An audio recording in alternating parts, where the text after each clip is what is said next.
Sedangkan pencernaan kata kuncinya adalah lambung. Sekarang kita tahu ya kata kuncinya dari sistem pernapasan itu paru-paru, sistem peredaran itu jantung, dan sistem pencernaan itu lambung. Sekarang kita akan bermain, namanya itu jigsaw.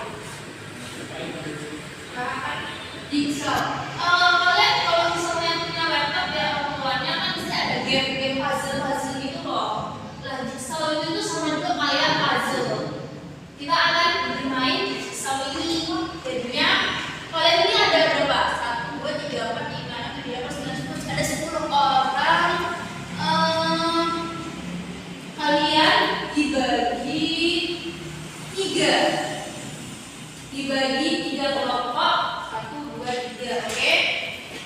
Ada namanya tim ahli, ada tim ahli, ada tim asal. Oke, jadi setiap orang kan berarti Baria dapat sistem pencernaan, Mbak Fani dapat peredaran, Mas Falis dapat pernapasan. Jadi kalian itu dapat apa?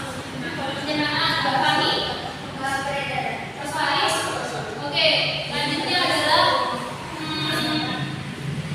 Mbak Eris pencernaan, Mbak Cindy peredaran, Mbak Kristina pernapasan.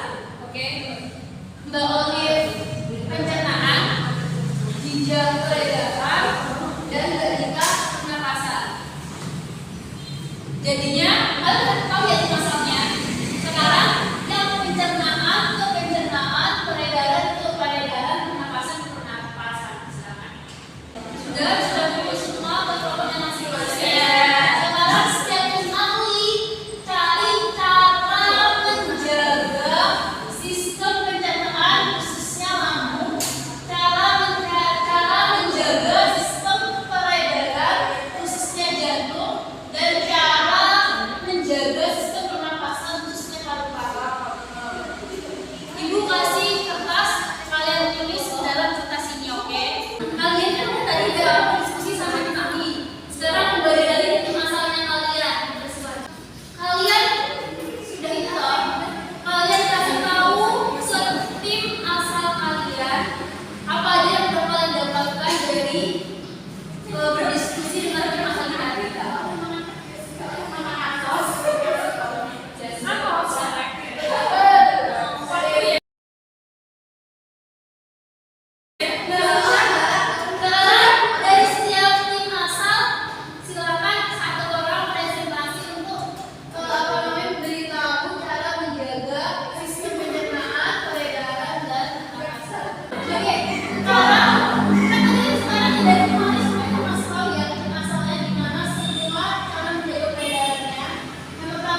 Halo teman-teman semuanya, video tadi adalah contoh dari pembelajaran di dalam kelas. Baik, saya akan memaparkan sedikit isi dari video tersebut, di mana video tersebut menggunakan fase C, kelas 6 semester 1, dengan mata pelajaran IPAS, Bahasa Indonesia, dan Pendidikan Pancasila, yang dijadikan satukan menjadi pembelajaran tematik dengan menggunakan model pembelajaran luring dengan jumlah pertemuan hanya 1 kali. Sebelumnya saya akan memperkenalkan diri. Saya Binti Nihayatul Wasyidah. Teman-teman bisa memanggil Niha dengan NIM 2120677 dari kelas PGMI 4B Universitas IAIN Kediri. Baiklah, di mana tujuan dari pembelajaran video tersebut adalah agar peserta didik dapat menampilkan tindakan positif untuk menjaga kesehatan diri juga orang lain.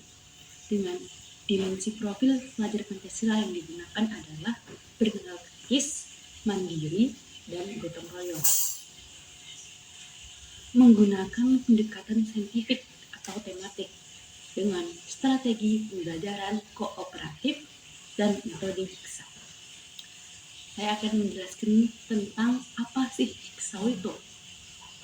Yang pertama, metode jigsaw adalah teknik pembelajaran kooperatif di mana siswa bukan guru yang memiliki tanggung jawab lebih besar dalam melaksanakan pembelajarannya. Tujuan dari jigsaw ini adalah mengembangkan kerja tim, keterampilan belajar kooperatif, dan menguasai pengetahuan secara mendalam yang tidak mungkin diperoleh apabila mereka mencoba untuk mempelajari semua materinya sendirian. Nah, jigsaw itu setiap siswa yang ada di kelompok awal mengkhususkan diri pada satu bagian dari sebuah unit pembelajaran. Para siswa kemudian bertemu dengan anggota kelompok lain yang ditugaskan untuk mengerjakan bagian yang lain. Dan setelah menguasai materi, mereka akan pulang ke kelompok awal dan menginformasikan materi tersebut ke anggota lain. Jadi terdapat kelompok ahli dan kelompok asal. Semua siswa dalam kelompok awal atau kelompok asal telah membaca materi yang sama dan mereka bertemu serta mendiskusikannya untuk memastikan pemahaman. Mendiskusikannya itu pada kelompok ahli. Mereka kemudian berpindah ke kelompok jigsaw atau kelompok ahli, di mana anggotanya berasal dari kelompok yang telah membaca bagian tugas yang berbeda. Dalam kelompok-kelompok ini, mereka berbagi pengetahuan dengan anggota kelompok lain dan mempelajari materi-materi yang baru. Setelah menguasai materi baru tersebut, semua siswa kembali ke kelompok asal dan setiap anggota berbagi pengetahuan yang baru mereka pelajari dari kelompok ahli atau kelompok jigsaw.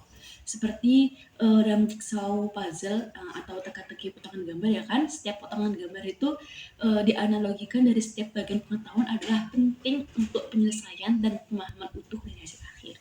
Nah, jigsaw adalah teknik pembelajaran aktif yang bisa digunakan karena teknik ini mempertahankan tingkat tanggung jawab pribadi yang tinggi. Fasilitator dapat mengatur strategi jigsaw dengan 2 cara. Yang pertama ada pengelompokan homogen, yang kedua adalah pengelompokan heterogen. Untuk pengelompokan homogen, instruktur mengelompokkan para peserta yang memilih kartu nomor yang sama. Misalnya para peserta akan diorganisir ke dalam kelompok diskusi berdasarkan apa yang mereka baca. Oleh karena itu, semua peserta yang membaca bab 1, bab 2, dan seterusnya akan ditempatkan di kelompok yang sama. Terus itu menyediakan 4 kertas lipat, melipat masing-masing menjadi 2, menjadi papan nama dan memberikan nomor 1 sampai 4 dan meletakkannya di atas meja. Kelebihannya adalah pengelompokan semacam ini memberikan peserta berbagi perspektif yang berbeda tentang bacaan yang sama yang secara potensial diakibatkan oleh pemahaman yang lebih mendalam terhadap salah satu bab. Potensi yang lebih besar untuk memunculkan proses analisis daripada hanya sekedar narasi sederhana. Kelemahannya, fokusnya sempit dan kemungkinan akan berlebihan. Yang kedua itu pengelompokan heterogen. Instruksi menempatkan para peserta yang memiliki nomor yang berbeda-beda untuk duduk bersama. Misalnya setiap kelompok berdiskusi kemungkinan akan terdiri atas 4 individu, satu yang membaca bab 1, satu yang telah membaca bab 2, dan sebagainya. Menyediakan kertas lipat melipatnya masing-masing menjadi 2 bagian menjadi papan nama, memberi nomor 1 sampai nomor 4 dan meletakkannya di setiap meja. Membiarkan para peserta menempatkannya diri sendiri sesuai bab yang telah mereka baca berdasarkan siapa cepat ia dapat. Kelebihannya adalah memungkinkan perinstruksi dan pengumpulan pengetahuan, memberikan peserta informasi dari bab-bab yang tidak mereka baca. Kelemahannya adalah apabila satu peserta tidak membaca tugasnya, maka informasi tersebut tidak dapat dibagi dan tidak dapat didiskusikan. Maka potensi untuk pembelajaran yang naratif atau bukan interpretatif dalam berbagai informatif. Begitu teman-teman. Terima kasih sudah menonton video dari saya. Sampai jumpa.